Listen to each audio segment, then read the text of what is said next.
राधे राधे मेरे प्यारे भाइयों बहनों माताओं व बंधुओं। आज मैं आपके लिए लाई हूँ बैसाख मास में सुनने के लिए श्री विष्णु महापुराण की कथा।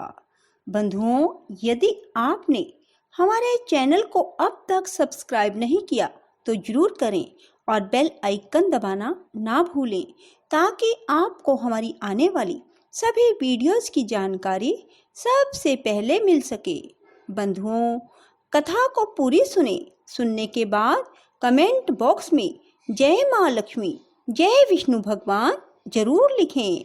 बंधुओं, बैसाख मास में यदि आप विष्णु महापुराण की कथा सुनते हैं तो भगवान श्री हरि और माँ लक्ष्मी की कृपा आप पर बरसने लगेगी।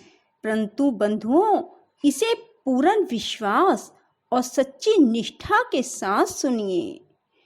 बोलो विष्णु भगवान की जय, लक्ष्मी माता की जय। ऐसा कह वे द्विजवर शिविका को धारण किए हुए ही मौन हो गए और राजा ने भी तुरंत पृथ्वी पर उतरकर उनके चरण पकड़ लिए।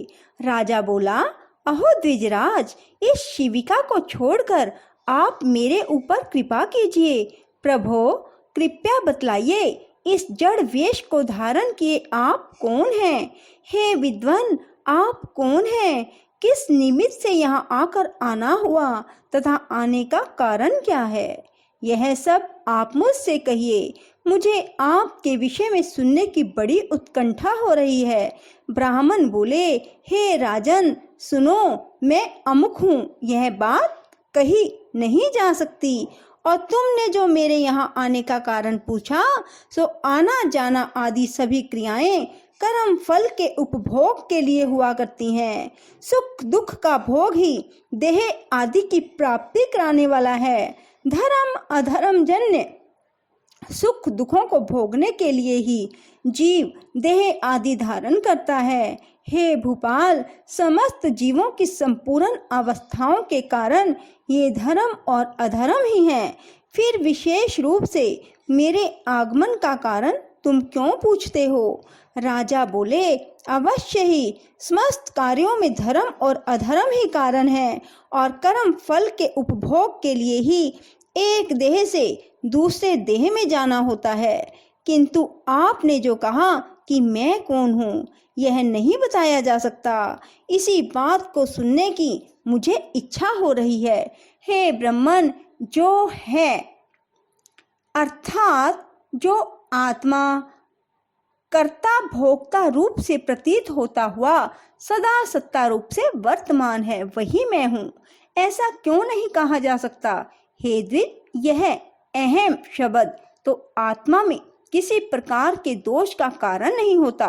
ब्राह्मण बोले, हे राजन, तुमने जो कहा कि अहम शब्द में आत्मा में कोई दोष नहीं आता, सो ठीक ही है, किंतु अनात्मा में ही आत्मत्व का ज्ञान कराने वाला भ्रांति मूलक अहम शब्द ही दोष का कारण है। हे नृप, अहम शब्द का उच्चारण जिह्वा, दंत, ओष्ठ और तालु से ही होता है, किंतु ये सब उस शब्द के उच्चारण के कारण है।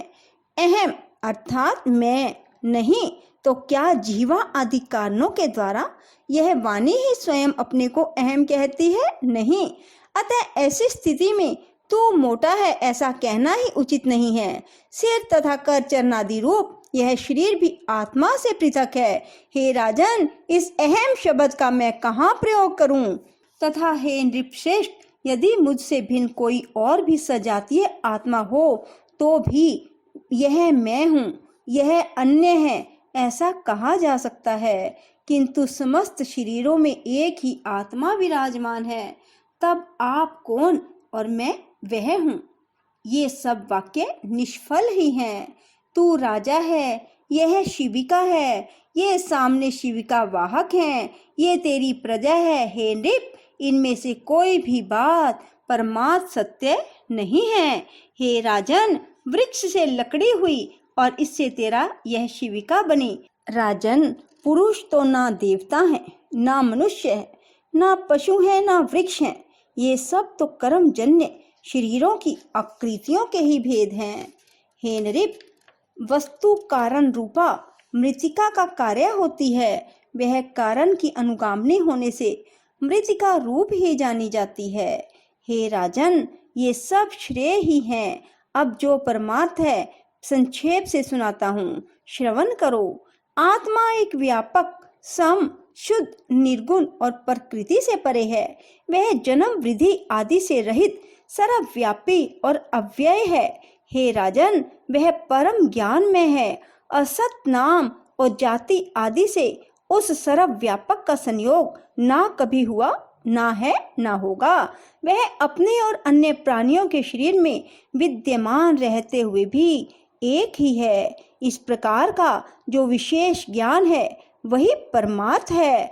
द्वैत भावना वाले पुरुष तो अपरमार्थदर्शी हैं। जिस प्रकार अभिन्न भाव से व्यापक एक ही वायु के बांसुरी के छिद्रों के भेद से षडज आदि भेद होते हैं, उसी प्रकार एक ही आत्मा के अनेक भेद प्रतीत होते हैं। एक रूप आत्मा के जो नाना भेद हैं, वे बाहर देह आदि की कर्म प्रवृत्ति के कारण ही हुए हैं। देव आदि शरीरों के भेद का निराकरण हो जाने पर वह नहीं रहता। उसकी स्थिति तो अविद्या के आवरण तक ही है। हे मैत्रेय, ऐसा कहने पर राजा को मौन होकर मन ही मन सोच विचार करते देख वे विप्रवर यह अद्वैत संबंधित कथा बोले। अब सगर बोले, हे मुने, मैं गृहस्थ के सदाचारों को सुनना चाहता हूँ, जिनका आचरण करने से वह इहलोक और परलोक दोनों जगह पतित नहीं होता।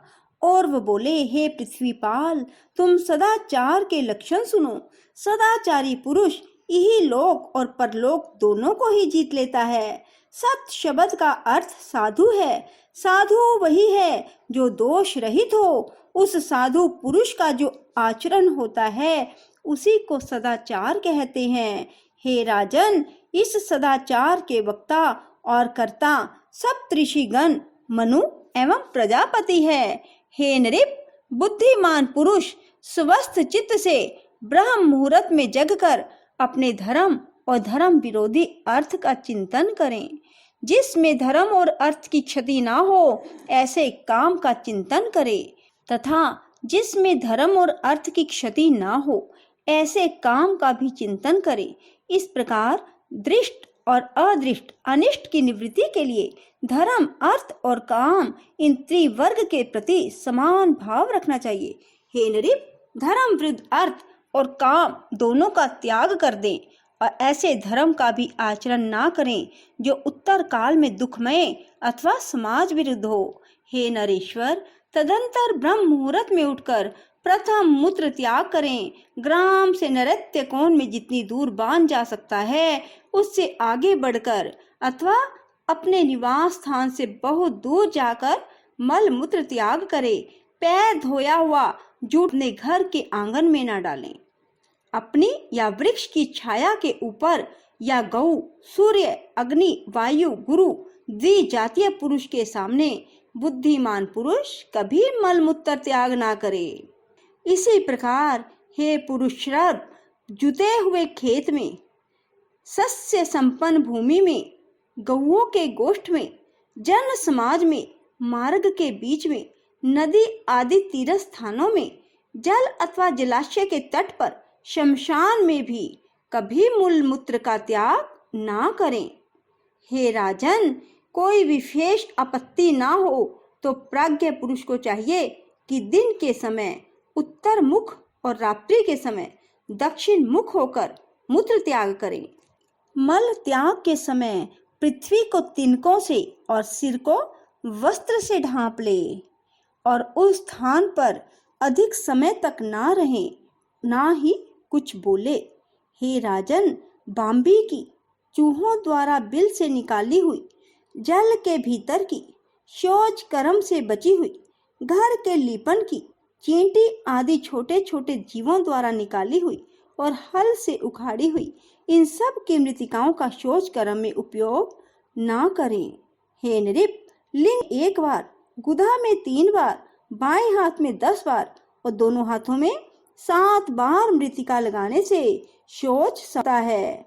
तदंतर गंध और फेन रहित स्वच्छ जल से आचमन करें। फिर सावधान पूर्वक बहुत सी मृतिका ले। इससे चरण शुद्धि करने के बाद फिर पैर धोकर 3 बार कुल्ला करें और 2 बार मुख धोवें। तत्पश्चात जल लेकर शिरोदेश में स्थित इंद्रिय रंध्र, मूर्धा, बाहु, नाभि और हृदय को स्पर्श करें। फिर भली प्रकार स्नान करने के बाद केश संवारें और दर्पण, अंजन तथा दूर्वा आदि मांगलिक द्रव्यों का यथाविधि व्यवहार करें। हे पृथ्वी पते, अपने वर्ण धर्म के अनुसार आजीविका के लिए धन उपार्जन करें और श्रद्धा पूर्वक यज्ञ अनुष्ठान करें। राधे राधे, जय श्री कृष्णा। बंधुओं, यदि आपको हमारी वीडियो पसंद आए तो इसे लाइक करें और शेयर भी जरूर करें। धन्यवाद।